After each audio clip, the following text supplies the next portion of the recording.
Tere, ilus hing! Oled siia minu lehele sattunud kindlasti põhjusega, juhuseid ei ole. Ja täna ma räägiksin sellisel teemal nagu meie sünnikoha tähendus meile. Kui ma olin väike tüdruk, siis mu isa viis mind minu sünnikodu nii-öelda ekskursioonile. Ta viis mind ekskursioonile, autoga ekskursioonile. Näitas mulle seda sünnitusmaja, kus mina siis sündisin oma sünnikandis.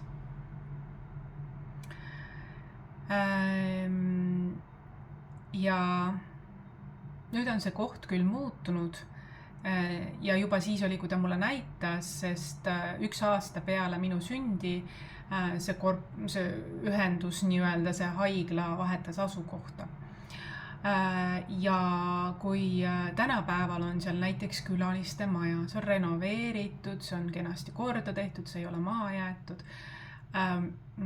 Ja kui ma olin laps, siis ta näitas mulle seda. Ta ütles mulle, et ta oli seal akna all, et mind näidati läbi akna talle. Siis ei olnud selliseid perepalateid, siis ei olnud sellist, et isa on näiteks kohal sünnihetkel või ka peale sündi, et oli rohkem selline distants sellel ajal. Mina olen siis sündinud 1985 aasta maikuus. Ja ta näitas mulle seda ja mulle jäi kuidagi see meelde. See oli südamlik ekskursioon.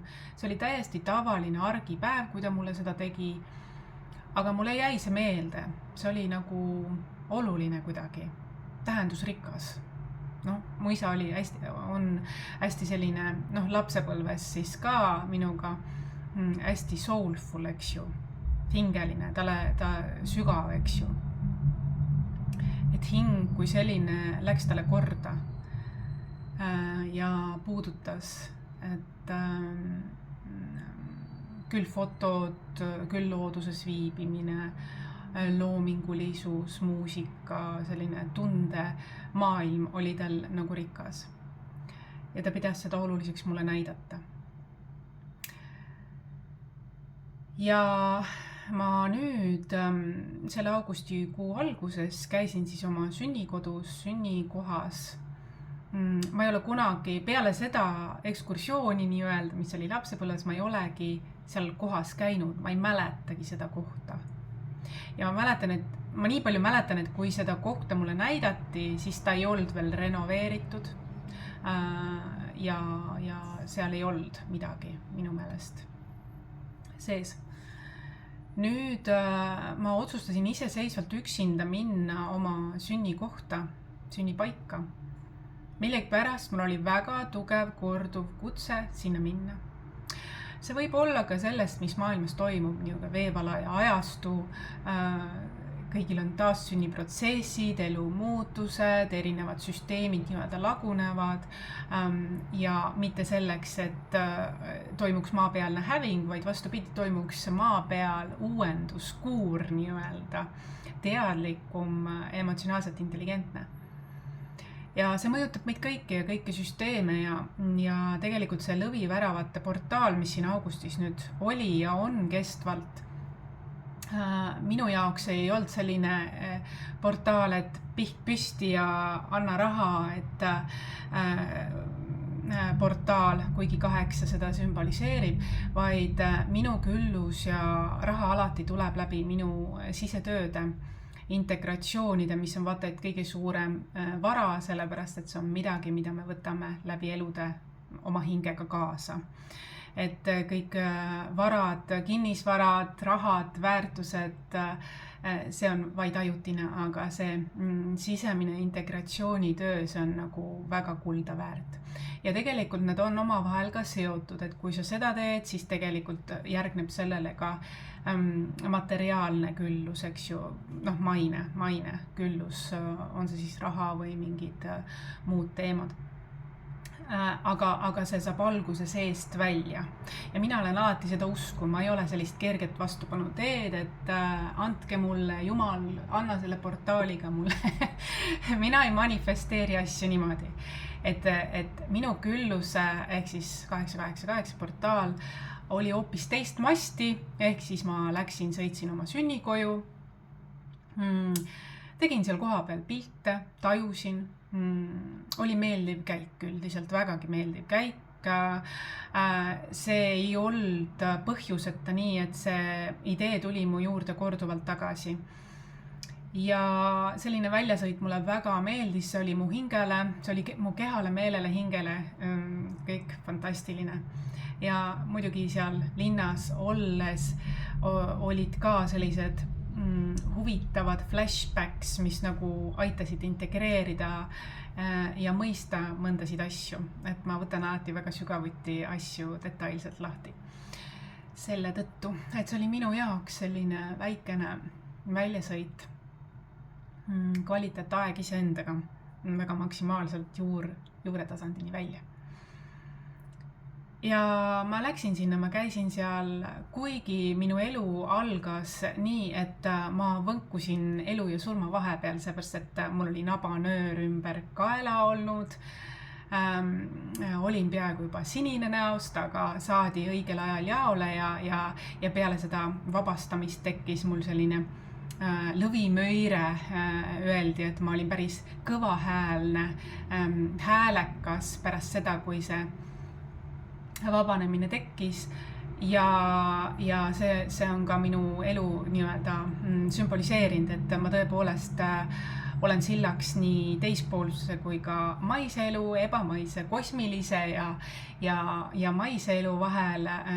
Noh, minu sünnimustris on see, eks ju, et ma jäin ellu, ma oskan elu väärtustada ja ma olen väga väljendusrikas, on ju, et selline nõrk moment tegelikult on muutunud minu tugevuseks, minu andeks. See on, mida ma inimestele jagan ja ma arvan, et ärgitan ka neid seda tegema, et see on elu terve. Aga kui ma sinna läksin vaatama, mul ei olnud sellega kurbi tundeid. Ei siis, kui mu isa mulle ekskursiooni tegi, ega ka nüüd, mis ma hiljuti käisin, vastupidi, see oli väga-väga rõõmustav, väga-väga tänutundeline hetk. Ma ei näe seda katastroofina või traumana, täna enam mitte küll. Võib-olla varjatud on see kunagi olnud, aga see on nii mul integratsiooni käigus vabanenud teadlikult. Ja minu nõrkused on muutunud minu tugevuseks selles osas. Ma läksin sinna tänutundega. Ma olen meisterlikuks saanud selles osas. Ja see on minu elutöö pigem isegi, ma käin Dharma teed, eks. Ja kui ma seal käisin, oli väga kerge, pigem isegi rõõmustav, tegin ka pilte ja leidsin koha kenasti üles, see oli mulle väga ligidal, käisin jala lausa selle kogu tee, mulle meeldis jala käia. Igasugused visioonid, tundmused tulid sellega esile minu sees ja minu ümber. Ja ma tegin ka pilte seal ja ma vaatasin seda maja, ma tunnetasin, seal olid ka osad sellised majad, mis olid selle loomise algselt, mis oli 30-ndates üldsegi. See maja on ehitatud 30-ndates üldsegi algselt. Ja seal oli ka maju, mis olid sama vanad kui see ehitis, aga nad ei olnud renoveeritud, et see andis sellist ajaloolist hõngu päris palju. Ja kui ma tegin seal pilte ümber maja enda jaoks lihtsalt, see oli selline maisikollane maja, väga kenasti renoveeritud. Nüüd on see külaliste maja ja ma märkasin neid pilte tehes, et täpselt seal kõrval oli siis originaalselt säilinud selle maja kõrvalhoone. Selline võsastik, kus ta oli pool peidetud, pool väljas ja see oli minu jaoks väga suur elamus nagu, et originaalne, eks ju. Aga seda ei ole korda tehtud, see oli seal. Tegin ka pildi. Ja ma märkasin ka pilte tehes, et ühel uksel, mitte küll peauksel, aga kõrvaluksel oli ka mina, kes ma olen numeroloogias väga numeroloogia entusiast, märkasin sellist huvitavat nüanssi. Tähendab, peaukse ees oli 11 aadressiga number, mis on nagu meisterlikkuse number. Et ma ise tunnen ka, et minu jaoks ei ole trauma, kuigi ma tean, väga paljud elavad kogu elu oma sünni trauma mustris ja nad isegi ei teadvusta, kust see tuleb, mis see on, kas seda saab muuta, saab küll. Tule seansile, kui sa seda soovid. Augustikuu lõpuni on mul soodushinnad kaugseanssidel ja ka koha peal. Et võtta ühendust, et on võimalik, väga paljud meie elumustrid, kordusmustrid, mingid takistused on seotud sellega. See on teadlik töö, seda on võimalik absoluutselt muuta, midagi ei ole kivisse raiutud. See ongi sinu vastutus seda teha. Ja oli meistrinumber ja seal kõrval uksel, selle maja sees, maja peal oli siis 11-11. Kui ma seda ütlen, tuli mul aeg täpselt 11-11. See tuli nüüd juhuslikult, see ei olnud planeeritud. Ja mulle meeldivadki sellised numeroloogilised avastused, kus ei ole nagu planeeritud, kus sa nagu ei märkagi tegelikult ja siis ühtäkki märkad just õigel ajal, see ei ole juhuslik. Ma sain praegult universumilt kinnituse lihtsalt. Miks see 11-11 ehk 11-11 või tähendab 1-1-1, eks ju, kuigi siin kellel tuli 11-11.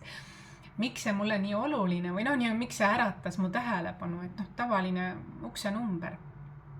Siis tegelikult kõik, kes teavad minu seda raamatut Apolloonia lugu depressioonist ärkamiseni, teavad, et seal on minu poegade kohta. Just täpselt see sünnikoodi mustrid. Et selle kohta loe lähemalt sellest minu raamatust, saad minu koduleheküljelt otseautorilt sellest tellida. Ja mõlemal pojal, kellel on 5 aastat vanusevahe, on siis 1-1-1 sünnimustris sees. Seega see maja visiit oli enamat kui lihtsalt minu lugu. See oli nii, et jätk millelegi minust veel edasi. Viide. Hästi tore käik oli see, et väga mu hingele.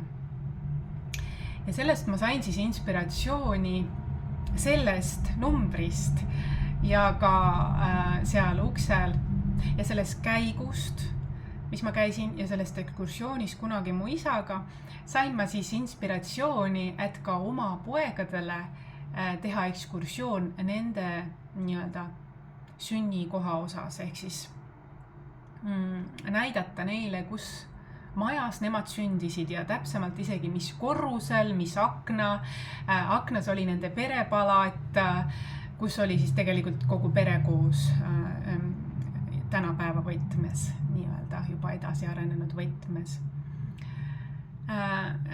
Et vanemale pojale ma olen seda juba näidanud, sest seal sai nende elu alguse. See ei ole lihtsalt üks koht. See on määrav, see on ilus.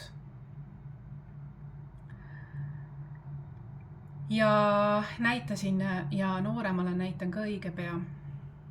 Nad sündisid ühes ja samas majas, erineval korrusel, näitan neile seda. See on tegelikult mul kodule väga lähedal ja et selline põlvkondade vaheline siis nii-öelda sünnimomendi õnnistus või kuidas öelda, tähistus, sünnimomendi, sünnikoha ja nii edasi. Et sain ka poegadele räägitud, mis nende sünnipäeval juhtus või mis imelist nii-öelda juhtus, mis oli natukene ebatavaline, mis oli niisugune looduse poolt ka sisse õnnistus, eks ju, selline, et näiteks see, et mõlemal, nad on sündinud mõlemal talveperioodil, mõlemal oli nii, et ei enne ega peale ei tulnud üldse lund, oli selline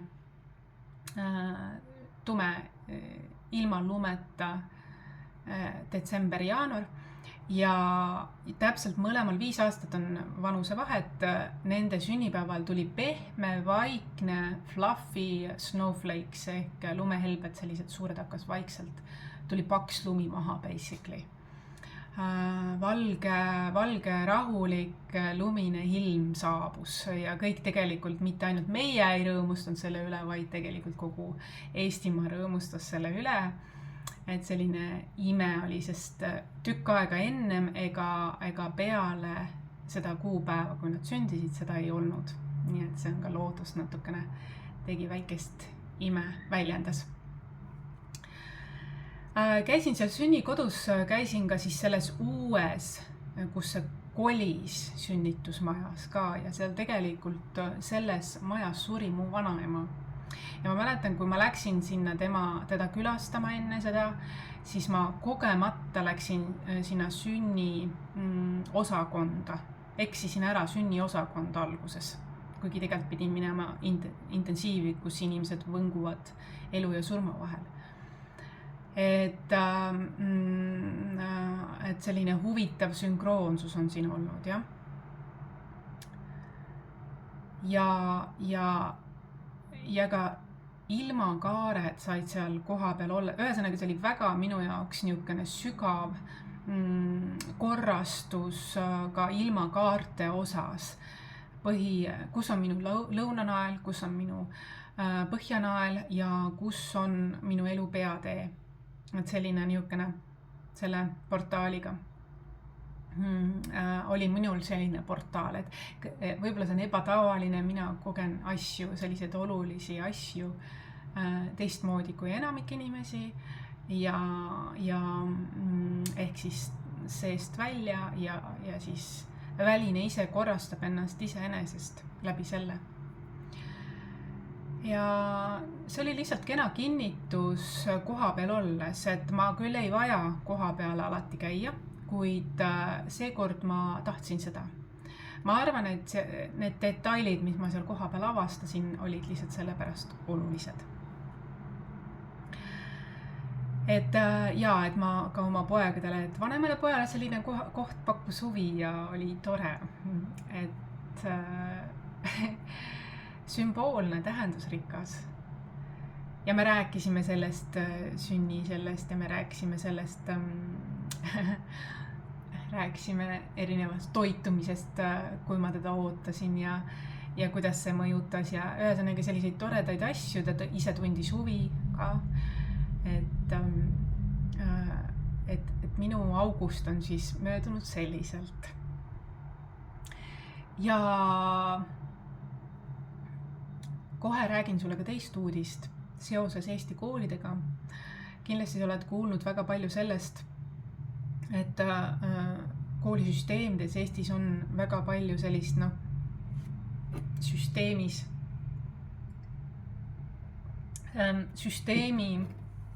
vana süsteemi kordust ja võib-olla mitte arengut ja mitte seda akadeemilises mõttes, vaid emotsionaalse intelligentsuse mõttes. Koolikiusud, mitte ainult õpilaste poolt, ka õpetajate poolt, eks ju, selline emotsionaalne ebaküpsus.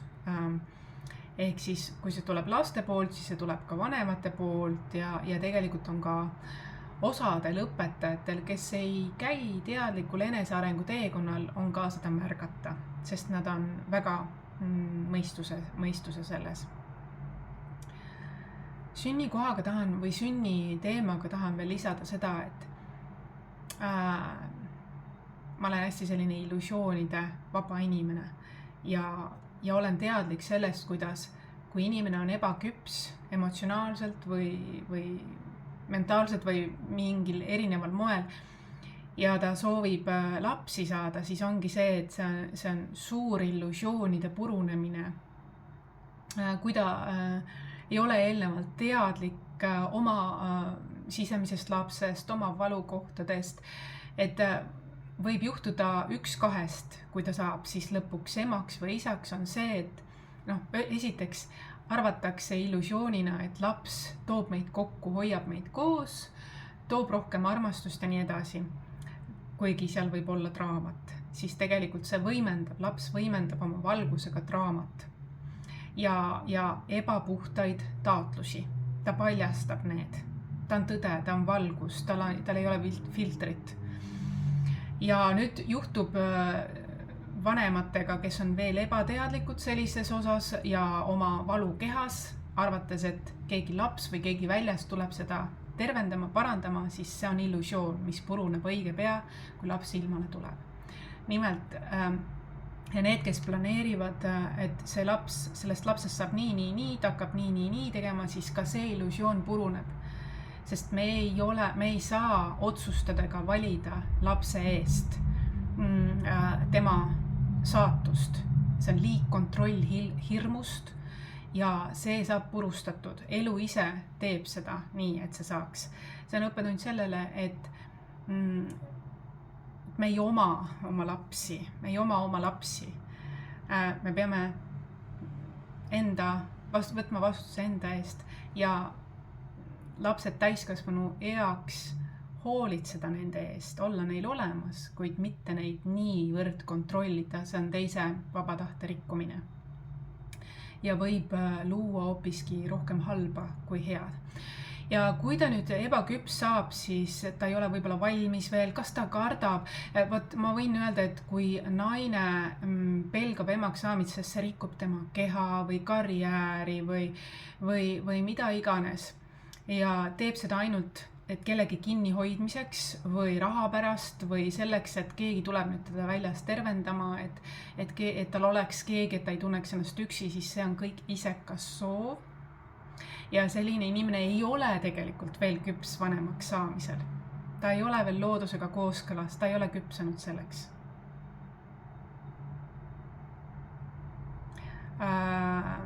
Pigem loob ta niimoodi endale takistusi või isegi karmat või potentsiaali ärkamiseks, sest kui sa oled ebaküps ja saad lapsi, siis illusioonid purunevad ja juhtub üks kahest variandist.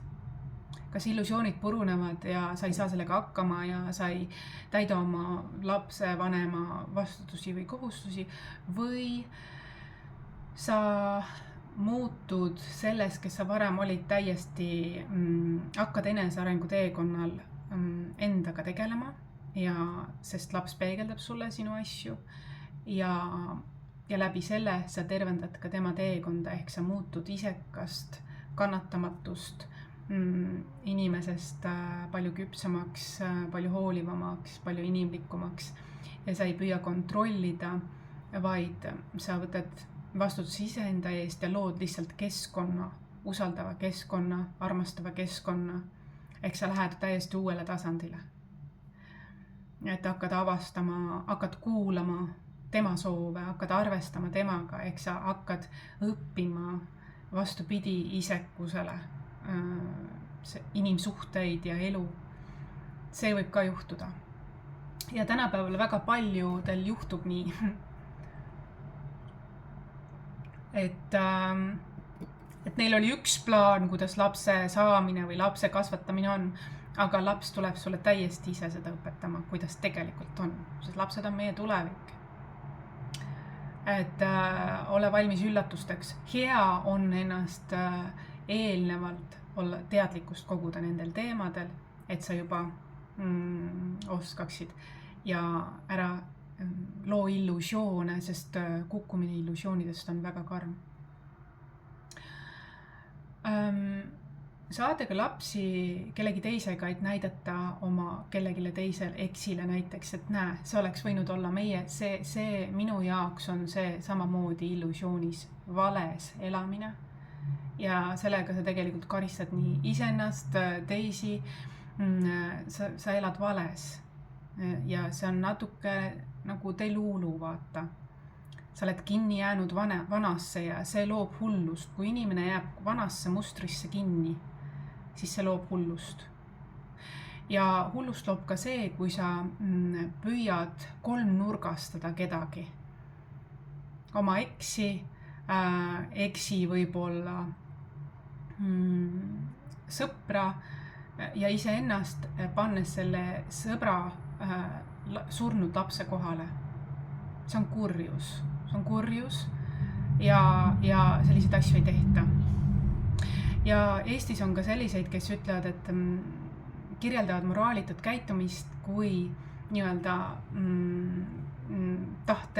oma tahte vastaselt käitumist kellegi kinnihoidmisel, kas manipuleerimisel, kas pere kaudu või mingil muul moel või et nad ütlevad, et see on vale, aga ise müüvad seksikeskseid või rahakeskseid kaarte, mis hoiavad siis mille programmeerida, et hoiavad inimesi kinni. Ehk siis elatakse vales, räägitakse üht, aga tehakse teist. Või armujooke või tehakse mingeid rituaale. See on kuritegu. Ja püütakse varjata oma tegu, öeldes, et ma tegelen kõikide muude asjadega, mitte sellega, aga tegelikult nad oma tegemistes avalikult väljendavad, et nad kontrollivad teist inimest läbi, püüavad seda isegi müüa teistele, et tehke ka, ma olen teinud ja tehke ka, toimib. Ja siis teisel hetkel artikkel tuleb, et nii ei ole ilus teha, aga ikka müüvad edasi. Et see on selline koht, kus inimesed elavad mingis oma loodud illusioonis ehk vales. Tavaliselt on see neil inimestel, kellel on väga-väga raske olnud ja nad isegi ei taha seda teemat tervendada või vaadata sinna või et paremaks inimeseks ise saada, vaid nad loovad endale mingi visiooni ja hakkavad seda toitma, aga ilmselgelt väljaspoolt on see vale. Ja need, kes on väga ebateadlikud, lähevad selle mänguga kaasa, saavad kinnitusi, aga need, kes on teadlikumad, nemad näevad selle läbi ja see on täielik hullumeelsus, see on realismi vastane. Ja see on tegelikult kuritegu, püüdes ka teisi oma loodud, mitte reaalsesse, vaid oma loodud loosse tõmmata. Loodus tegelikult ei tolereeri seda.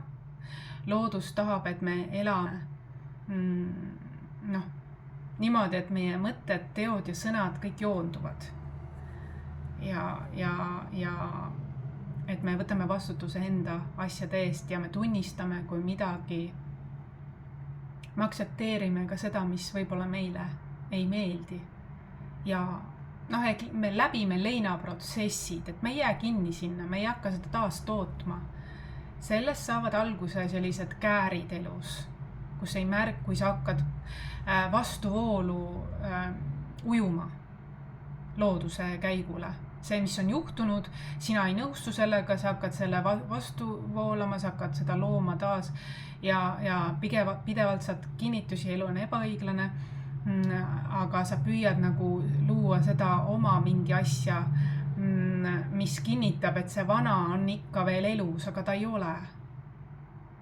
Et see on sellest võib kujuneda välja vaimuhaigus, kui sellesse kinni jääda. Sellepärast mina olen kirjutanud raamatu Uno Pukkefeles, kuidas leinaprotsessidega, elumuutustega edasi liikuda.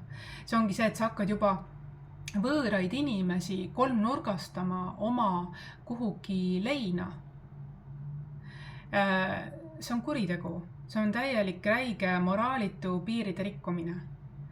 Ja see on, loodus sellist asja ei tolereeri, sellega luuakse endale ämbreid. Tervis saab kannatada nii, kui sa teiste piire niimoodi rikud. Kas siis oma kaartidega, mingite jookidega või kolmnurgastamistega või elades elu kellegi võõraga ja öeldes, et näe, et me oleks võinud nii olla, et mis elu see veel on.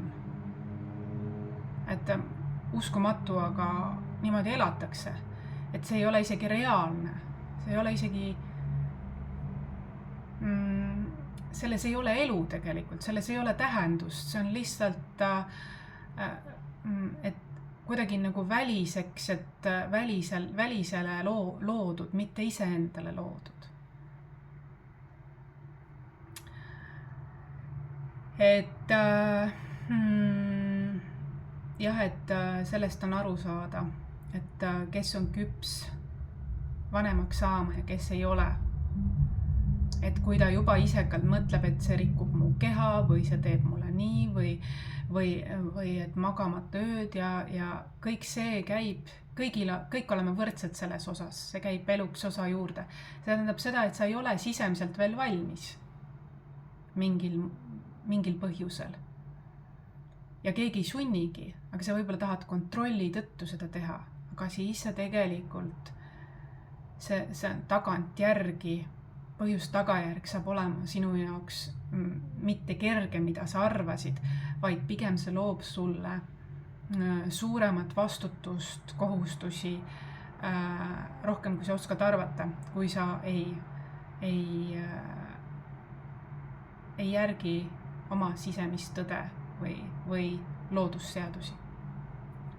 Aga järgmises videos ma arvan, et ma eraldan need kooliteema ja sünnikoha, aga selline sümboolne sõnum sulle siia augustisse, ja küsimus sulle, kuidas sina oled sündinud või kus sina oled sündinud, milline oli sinu sünnilugu, sünniaeg ja nii edasi.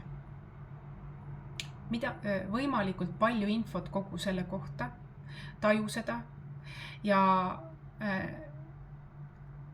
see võib olla erinevad lugu, see ei ole alati imedekeskne. Nagu ka minul tegelikult, minu elu ei alanud ta algas imedekeskselt, sest ma olen elus, aga ma olen oma trauma muutnud oma külluseks, oma eluteeks. Ja ma olen väga terve kogu elu olnud. Ma olen terve kui purikas. Ja mu mõte on see, et uuri enda sünni kohta ajad kõik võimalikud detailid, teadvusta seda. Ja kui sa tunned, et seal on midagi, mida sa tahad jagada minuga, siis augustikuus on kaugseansid 1-1, privaatsed, ükskõik kus sa ka oled, sooduses. Septembrist muutub originaalinnaks tagasi. Tule räägime sellel teemal, sest see määrab kogu sinu elu. Juba on määranud ja sa saad seda iga kell ümber kujundada. Kui sa oskad mingeid asju seal märgata ja rääkida kellegiga, kellel on sarnaseid kogemusi olnud, aga nad on sellest välja kasvanud või oma tugevuseks muutnud. See on enesearmastus ka sinna vaadata sellisel moel. Ja siis väline kõik loksub ise paika. Väline korrastab ennast ise, kui sisemises on. Aitäh sulle ja täna teen veel ühe postituse koolist siis. Eesti koolisüsteemidest, õigemini suhetest seal, õigemini kaosest seal. Väga palju ma olen tähele pannud, just augustikuus on sellest väga palju räägitud. Erinevad inimesed erinevas vanuses on hakanud sõna võtma sellel teemal. Varasemalt ei ole sellest liiga palju räägitud, kuigi ma eile juhtumisi sain ühe video peale, kus rääkis ka Margus Karu oma sellest kogemusest ja teda enam ei ole. Ta tegi enesetapu. Minu teada tegi enesetapu. Ma võin ka eksida. Depressiooni tõttu. Sellepärast ongi hea õigel ajal jaole saada ja ennetada selliseid asju. Ja sellest ma järgmises videos räägin. Aitäh sulle. Näeme.